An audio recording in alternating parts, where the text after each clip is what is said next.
Hello guys, welcome to a brand new video on Tutorials Point. In today's video, I'm going to teach you some easy steps on how you can log in to your PayPal account. Before we start the video, don't forget to like, share and subscribe to the channel for more such useful tutorials. Without further ado, let's move on to the video. First of all, make sure that you're connected to the internet and open up a web browser. Now, once the web browser is open up on your screen, type in www.paypal.com and hit enter.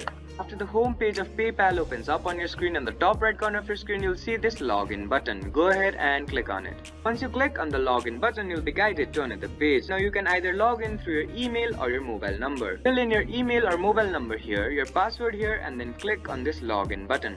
Once you click on the login button and if you have filled in these credentials correctly, you'll be automatically logged in to your PayPal account. As you can see on my screen, if you follow all the steps that I showed you correctly, you'll be logged in to your PayPal account. I hope this video helped you to log into your PayPal account. Don't forget to like, share and subscribe to the channel for more such useful tutorials. Thank you for watching.